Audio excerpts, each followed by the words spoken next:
My name is Sven and you're watching Starcraft Pulse. Before I head on to the news, I just want to thank each and every one of the 110 subscribers. I must say it's a lot more than I expected to get and I'm really happy with it. Thank you guys and girls so much.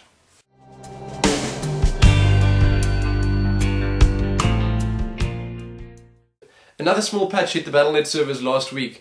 Patch 1.0.2 did nothing but fix a couple of single player issues. But as I said last week, a patch is a patch and fixes are fixes, so no one's complaining.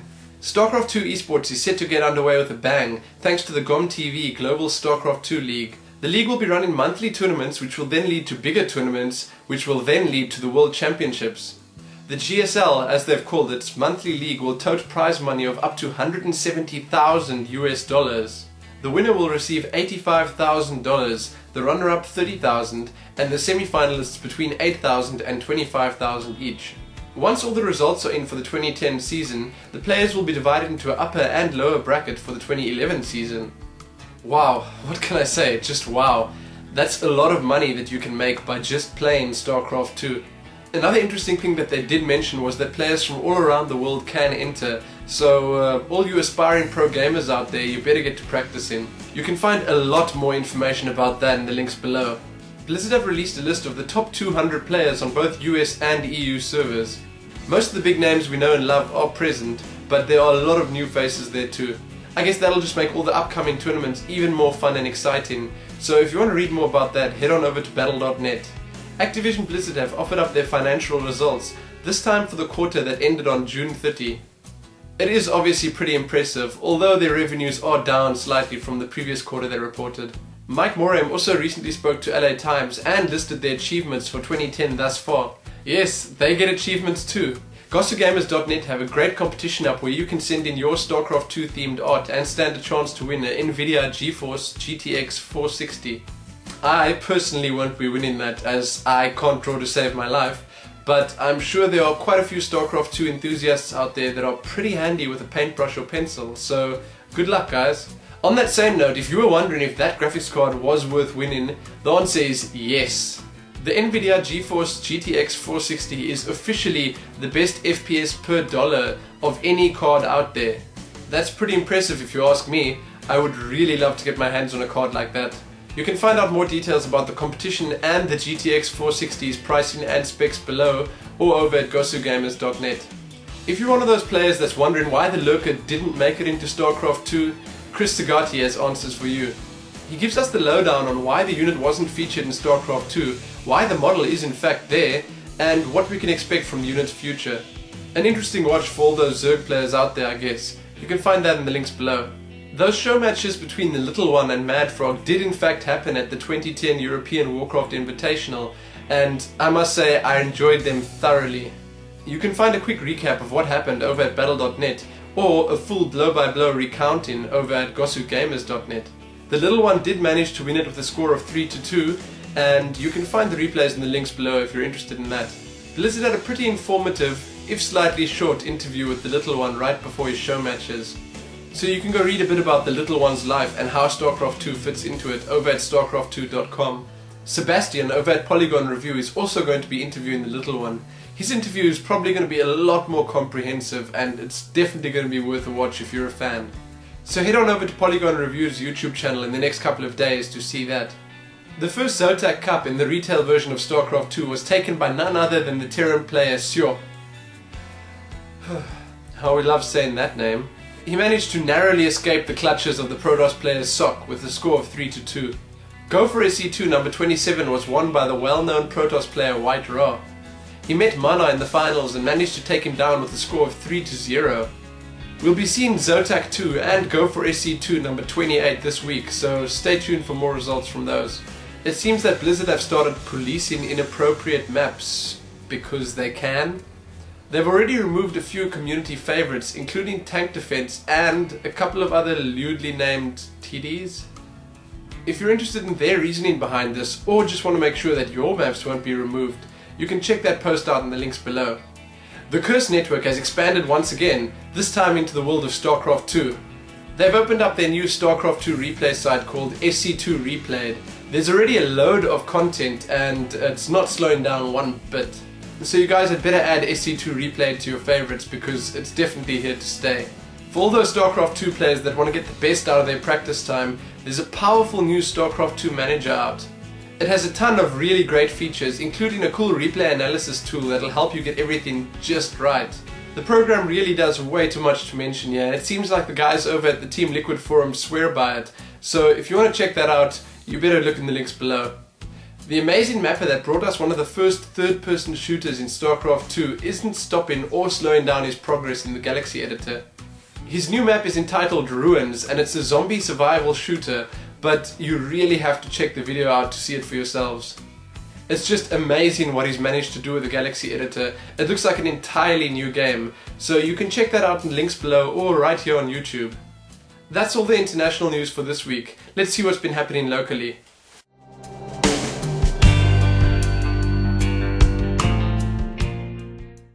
Polofluke released the massive local tournament that happened last week was a huge success. The Ventus player Angry African and the Bravado player Chase once again duked it out in the finals. This time though, Angry African had a new trick up his sleeve. He crushed Chase's 4-gate rushes with his new and apparently perfected Bioball strat. You can get the replays from the tournament and the full results over at polofluke.co.za. Sticking with the Polofluke news for a second here, they apparently have another big and obviously sponsored tournament happening on the weekend of the 4th of September. Fluke and his merry band of men also have the Polofluke Factions tournament coming up soon, so if you want to read more about that 2v2 tournament or any other upcoming tournaments, be sure to check out polofluke.co.za.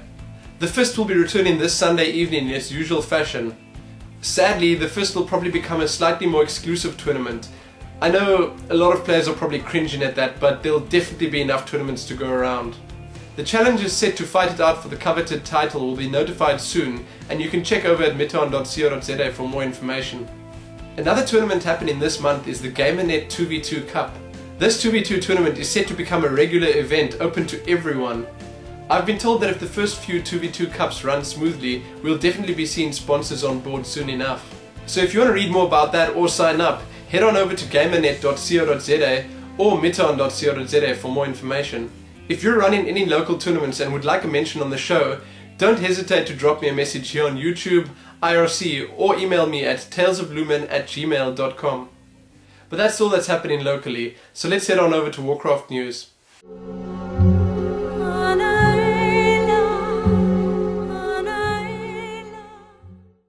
I thought I'd let everyone in on a little secret. Well, to some it may not really come as a surprise, but here it is anyway. World of Warcraft Cataclysm is still on track for 2010 release, so no wait until January again for this one. There's also been an announcement that we'll be seeing Cataclysm in all its glory at this year's GamesCon. So the second half of this year is turning out to be quite exciting.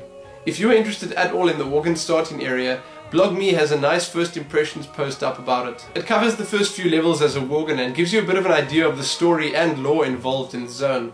So definitely worth checking out if you don't know much about it. You can find that in the links below.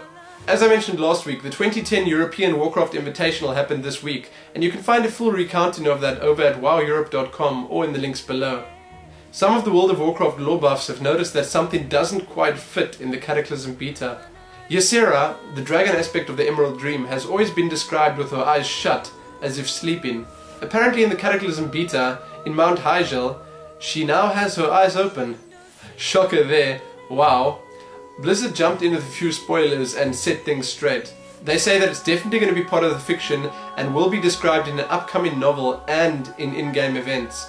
Blizzard have given us a few more, this time slightly different, previews of zones.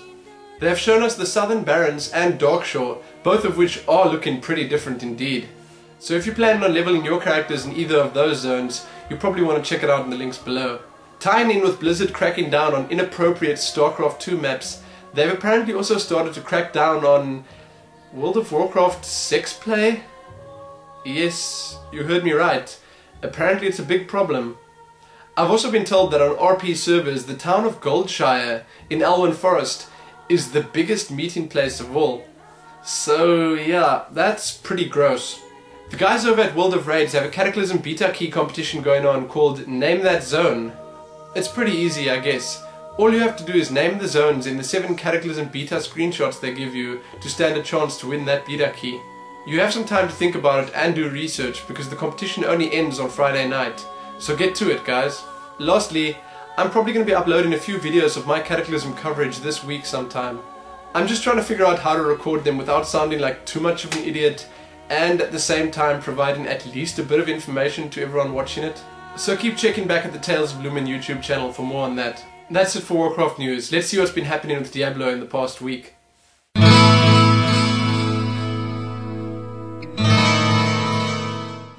I can now safely confirm that Diablo 3 will in fact be at GamesCom this year. I'm unsure as to whether it's a new build of the game or the same one they used at the BlizzCon last year, but I don't think that really matters when playable Diablo 3 is concerned. Blizzard's regional events page tells us that a big Warcraft 3 tournament will be held in a hotel in Austin, Texas later this month. While that's cool and all, that's not the reason I'm mentioning it. Apparently, at said hotel, there'll also be a playable version of Diablo 3. The only downside is that this is in fact the same build that they used at the BlizzCon convention last year. Oh well, sounds good anyway. If I was in Texas, I'd definitely be checking that out. Next, I've got a few small pieces of Diablo 3 news for all the hardcore Diablo fans out there. This news comes directly from diablo.incgamers.com. The guys over at Blizzard have said that there will be no 4th difficulty in Diablo 3. They say that players need to think bigger. Now, that's pretty cryptic, but let's just wait and see what they have planned for us. Bashiok jumped into a thread with some info on the various non-mana resources in Diablo 3. He shared some new information and some of the changes in the latest builds of Diablo 3. So if you want to read a bit more about the fury your barbarian is going to be using, head on over to INC Gamers to read more about that. Diablo INC Gamers also recently discussed a twit about Rakanishu and the Monster Society. I'm sure all of you remember Rakanishu and his friends from the Stony Field in Diablo 2. So as I mentioned before, all those little pieces of news come from diablo.incgamers.com, so be sure to head on over there and check it out for all your Diablo 3 needs. Before I leave you guys, I have one quick request for everyone watching this. I recently entered myself into a competition to win an Asus notebook. All that the competition involves is getting the most likes on my photo on the Asus ZA Facebook fan page. So all that I'm asking you guys is just to like the Asus ZA page, then go to their photos, then competition photos, and then like the photo of me. You can read more about that below. It's really easy and it doesn't take much time. I would really appreciate every single like, as I'm desperately in need of a portable PC so I can keep the show up and running while I'm on the road. So if you did help me out by liking that photo, please leave a comment on this video as well telling me that you did. I'm going to try and give each and every single one of you that helped a mention on the show.